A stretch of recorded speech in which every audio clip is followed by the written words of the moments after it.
Hello everybody, Adrian Plass here. Yes, and Bridget. Hello. Now, if my calculations are correct, this is number 172. Can that be so? I know. Of Sounding the Shallows. Yes. We've had some really cheering, nice emails this week. Maybe because people felt sorry for us last week. I think we were rather painting a tale of woe with you in your chair and me with my sliced tendon getting better slowly in my thumb and the rain. But we had one lovely one, didn't we? About because we were talking. I think you were talking about one of our parental successors. Yeah. One of our many parental successes. Yeah. Yes, but what was it? Teaching our children to enjoy the rain. That's right. And I know that we do have a few friends in Australia who listen to this, and they won't understand this at all. But this responder did. And she said, my brother-in-law died earlier this summer and has 3 daughters who did the eulogy. And in it, they laughingly complained about the fact their father was always making them go walking in the rain. Well, after the church service, the family went to the graveyard for the burial. And she said it was right at the top of Burnley. And it was almost like something out of Wuthering Heights. She said the rain was torrential, there were wild winds and mist, and they were all drenched, absolutely drenched. And on return to the church for the buffet, the girls were laughing and they were imagining their father's arrival in heaven. Well done, thou good and faithful servant, he would be hearing. Now, is there any final thing you want to do for your family? Yes, Peter, that's the father, would have replied. Make it rain for the burial, and then I can make them go for one last walk in the rain. It just reminds me of that. It's a very good story, that, but it just reminds me on the news a while ago. The news was a body has been found near a cemetery. Adrian Dote, In the cemetery. So we thought, well, that's not that surprising. Well, I suppose it wasn't. Anyway, never mind. Yeah, so carry on. We also talked about. Well, it was about the uncertainty triggered by you being in a wheelchair, and we were describing, weren't we, the walk with the chair, and I think we called it, what was it, cambers and curbs. It was and terrain, yes. Cambers and curbs. Yeah, and about the fact that it takes away the certainty in your life, and you have to work with a continual sense of uncertainty. And kind of paralleling that with the movement of, or the journey through your Christian faith or belief. Yeah. And somebody wrote and said it was someone identifying about having fewer certainties, and he's saying, I'm much more comfortable now saying I don't know, and recognizing that the opposite of faith is not doubt but certainty, which we read, someone said recently. And he says, I heard Frank Skinner say that Frank Skinner is a British comedian who is a Catholic. And an absolute believer. Oh, yes. I didn't mean because he's Catholic he isn't a believer. He's a Catholic. I heard Frank Skinner say that he had been in danger of losing his faith to certainty. And that this is not him, this is me. That's really interesting, that. And he says, after all, we are looking through a glass darkly.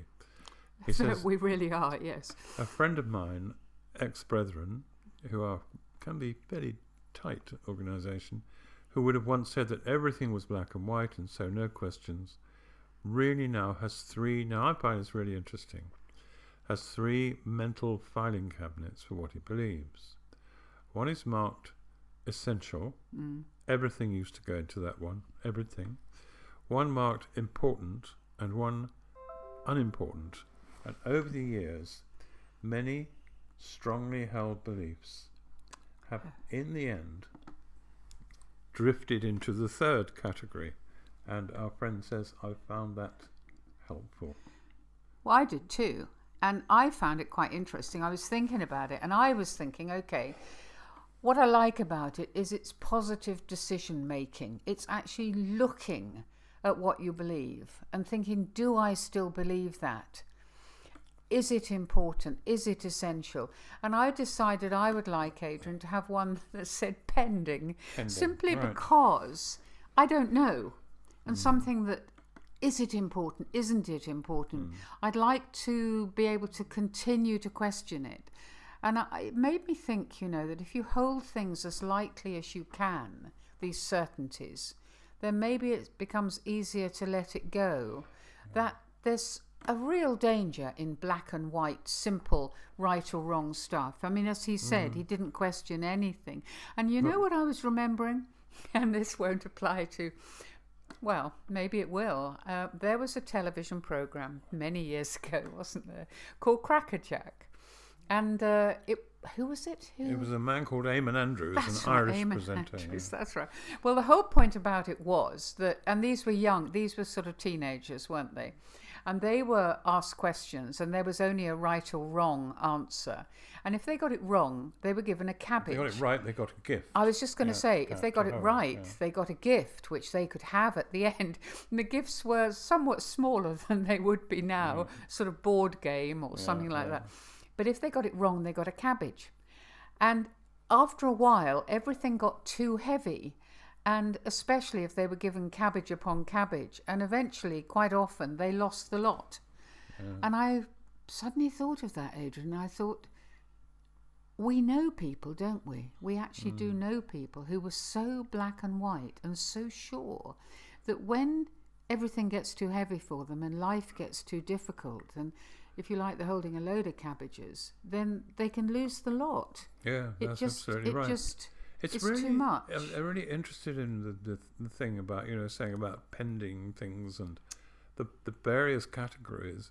Someone wrote a little while ago to talk about how distressing it was that someone who had a profound faith, I think we mentioned it, for all his life, suddenly that fell apart as he moved towards death. And we were saying then, you were always thwarted by Jesus even in your misery. Because, and to some extent he was, because his very close friend was with him when he died, wasn't he? Well, but no, I mean the man who was dying. Yeah. Actually, Jesus on the cross said, my God, why have you forsaken me? That's right. So at that time, he was saying, where has it all gone? Yes. Just like the man who'd lost his faith. So we are used to saying people are losing their faith and therefore that's bad and that's awful. And perhaps it is. Yeah. But once again, follow the leader. Yes. And say it out. Yes. And that's what my we're grief called is to too do. great. It's almost my crushing me. grief is too great. Absolutely. It's crushing me, Jesus. Absolutely. Yeah. Well, I mean, we also had some responses. We were talking about both of our wonderful experience, momentary, of sitting. Actually, it seems odd now to talk about sitting in the sunshine because it's been pouring with rain for the last 2 days with high winds and all the rest of it. But we were sitting there, weren't we? First of all, I sat and a beautiful butterfly came onto the table, and then you sat down and the same butterfly came and did How you do a you know little it was the same butterfly? Oh, maybe it wasn't. I like to think it thought, I think better it do was. another little performance. Yeah. And we were talking about the privilege of that moment, and then quoted some of the poem by D.H. Lawrence about the time when he was by a waterhole and a snake came. And again, what a privilege that felt. Well, of course, we don't really have too many dangerous snakes in this country, but in Australia they do. And somebody who we speak to on email quite often heard that. And yeah, he said, reminds me of walking my dog Willis one time. Walking along a trail, and she was doing... Willis, it's a female name. And she was doing that annoying thing of stopping every few seconds to do what dogs do. The lead was outstretched perpendicular to me, and she had stopped again. She was a Kelpie cross, so quite strong, and at times it would take all my strength to get her moving again. This was such an occasion. I looked to see what she's up to, and there is a staring competition going on between her and a brown snake. Both animals capable of killing each other and somehow engaging that mutual respect to not try it. So I pulled Willis back away from the snake. So I'm looking for the rest of the email. Yeah, hold on a minute. And I think... Hold on, I'll read it. There we are, Yeah, yeah. I pulled Willis back away from the snake to break up the standoff, and the snake immediately dives into a hole which Willis must have been standing on. The snake just wanted to go home. Yes. I think that's great. I thought that was amazing. The yearning in all of us, including snakes, including people that we're scared of, including people who may be dangerous, Yeah, maybe all wanting to go home. yeah. So what about you, Adrian? What was your response to the whole Well, butterfly the thing? butterfly thing reminded me one of the very first books I bought in my life, and I was very proud when I was a teenager. I bought a book called The October Country by Ray Bradbury, who was a sort of science fiction fantasy writer. A very brilliant writer. Absolutely brilliant. And he wrote a story at one point called A Sound of Thunder. And it was about, he was the first one to talk about what a lot of people call the butterfly effect. And it was a story about the future where people were able to travel back through time, like tourists. They paid to go. Yeah, time travellers. And they would be on a platform. They were told if you step off the platform, you are in danger of changing something in the world as it was, and that could affect the future. And one of them apparently did, and trod on a butterfly. And that had a far-reaching effect on the future. So when they went back to their present, the language was different, buildings were different. I remember being quite scared by that idea. Well, I think a more modern version was Back to the Future, the films, where the same sort of idea. But why did that connect? It was just the butterfly, really. I was thinking about the butterfly effect, and I was thinking that quite often recently we've talked about how if you offer an act of kindness, a small one, it has ripples which can have tremendously positive effects. Far more than you might realise, The story about Desmond Tutu, which we won't repeat, but which is amazing. But I was thinking that is also true of negative events in our lives. How quickly something can be done that can change somebody's perspective as time goes by, or put a block on something. And I was thinking very briefly of one of my sons when we were at a big festival somewhere. He came home to he was only about 7 or 8, yes, wasn't quite he? young. Yeah. And he said, we had a great story today in the group that we were in. He said it was all about a brown house, and he said the house was brown, and the people were brown, and I was brown. Everything, not I, the person in the story was, everything was brown. And then the windows were opened and the colours flew. And he said, I said, I didn't tell him I said, look, when you go back tomorrow, I said, that's great. Just ask the chap who wrote that story, because I thought he'd be pleased to hear it's me. Yeah, because this particular son of ours wasn't very confident within a group like that, and you thought it would make him feel really happy. Nice, yeah. So he came back the next day, and he looked a bit perturbed, and he said, I asked him who wrote that story, and he said he did. Well, I think that's one of the things that has lurked. Hold on a him. minute, because he knew that you had. Because he knew, because then I said, well, actually, I wrote it, and I showed him the story, and he was very upset about that. And it's one of those things where you think, at first you feel very angry. Now, of course, I look back and I think that group leader was probably 18 I know or something. I know. And he got a story and he read it and he thought it would be really nice to say I got that story. I know. But such a small mistake, and yet actually for this son of ours it was quite important. A big thing. And you have to let people grow up and make better decisions. But the horrifying thing is, just this week I got caught out the other day because yes, you did. Someone offered me a book, and it was by somebody with whom I have some baggage from the past. I said, do you want to read it? And I said very peremptorily, no. You did. It was an awful. awful moment. But I immediately thought, just a minute, what are you saying? You're doing it, you're not, this was years ago. And that person now will have moved on and thought new things like we all have. Yeah. And perhaps, got more mature in his thinking and all that. But it was so easy to get caught out. But I was really glad I recognised that I screwed up at that particular moment. So I did retreat from it. Yeah, and it is something we do need to do, isn't it? I mean, we've got enough examples in the Bible. I mean, let's just look at Peter and Paul.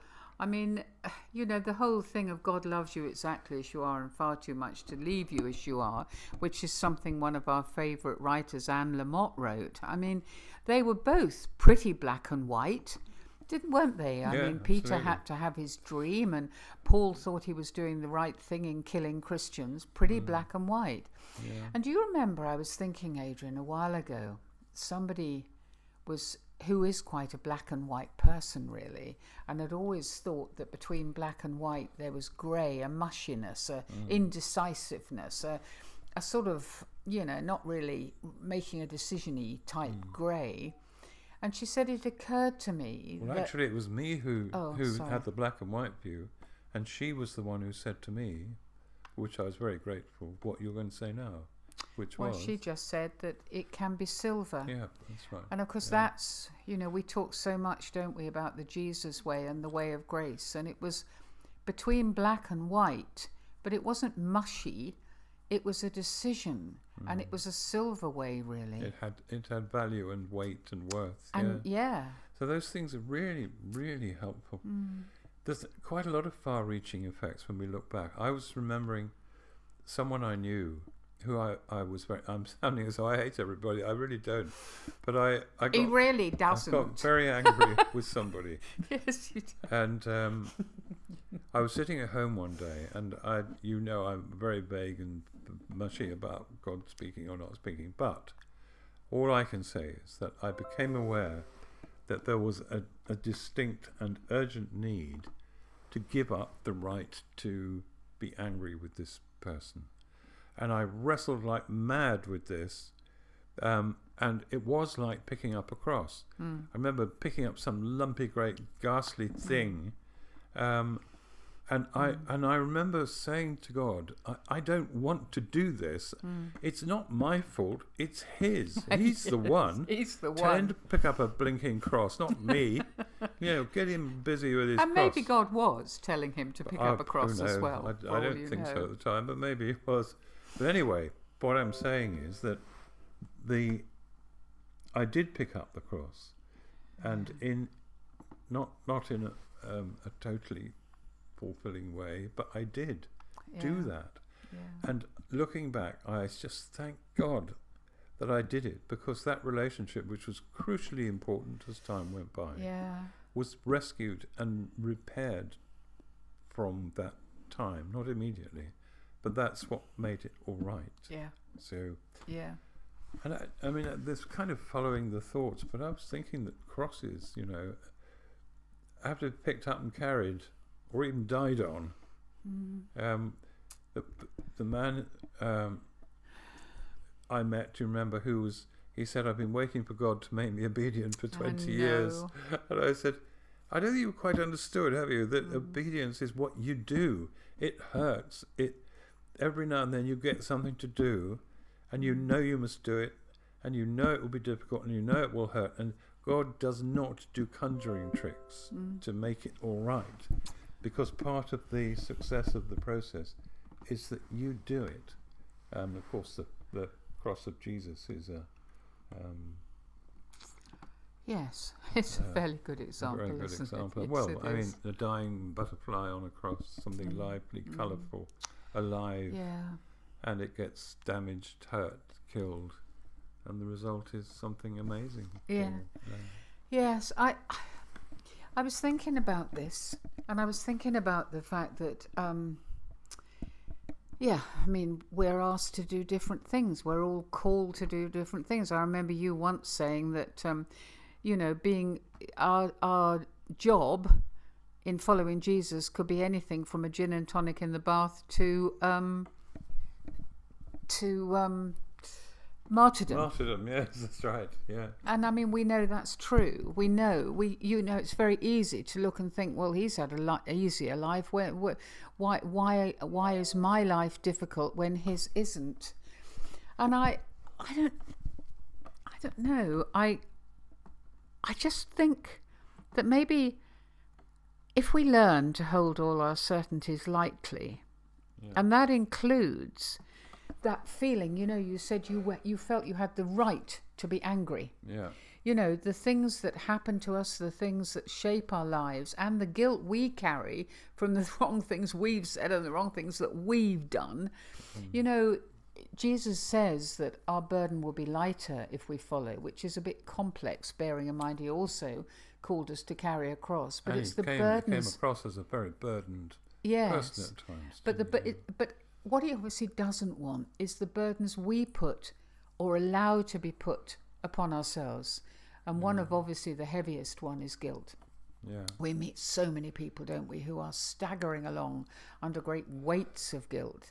And we haven't got very long to talk about this, but if you remember when we first got married, I learned a big old lesson about weight and carrying things, because we were given as a wedding present some really lumpy rucksacks that were incredibly heavy to carry. And we were hitchhiking and camping, weren't we? And we had all this weight. And I couldn't see a thing. All I could see was the stones on the path. And it was only when you would take the rucksack, bearing in mind we just got married and it was all very lovely, you would take the rucksack to walk up the hill for me. Yeah. And suddenly I could see ahead. And chucking out some of this stuff that's burdened us, whether it's anger, like you said, the right to be angry, or it's hurt, or it's, working through these things, thinking, I don't want them in my backpack. I don't want them. I want to be free of them so that we can actually see ahead. And as I say, we don't know where that's going to lead us. We never did. We never will. I fancied the gin and tonic in the bath, personally. I certainly don't fancy martyrdom. But certainly at least we'll be able to see and face whatever it is that God's got for us, won't we? Yeah, it's a whole other debate, isn't it, what that light burden means. It's really good to explore it. We haven't time to do any more now, but it's very interesting. Apart from anything else, Jesus was motivated by love and by approval. Yeah.